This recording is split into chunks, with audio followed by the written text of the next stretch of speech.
Thank you, Mr. Speaker. I'd like to also oppose the introduction of the proposed bill, the G bill, which represents a deeply regrettable and retrograde step for our nation and our nation's commitment to the welfare of its most vulnerable citizens.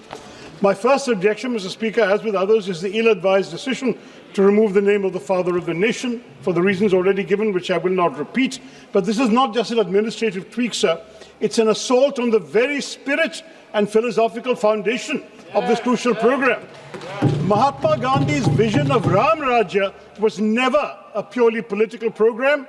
It was a socio-economic blueprint rooted in the empowerment of villages, and his unwavering faith in Gram Swaraj was part of his vision of Ram Rajya.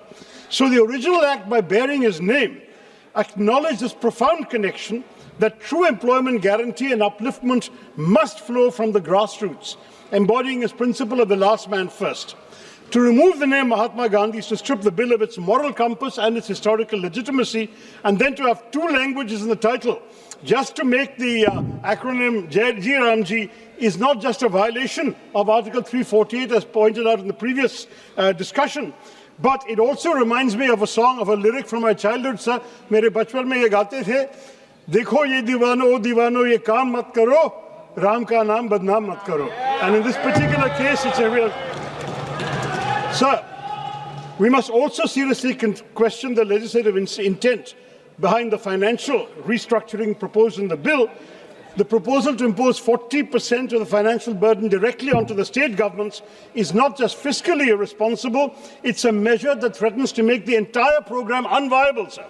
This sudden and massive shift in liability will inevitably make it impossible for poorer states. It will lead to delays in wage payments, reduced days of work, and ultimately the destruction of the scheme itself. And it's a violation of fiscal federalism, sir, which is why I don't think we have the legislative competence to do that.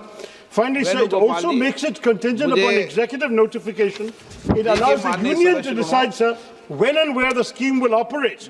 This fundamentally alters the nature of the program from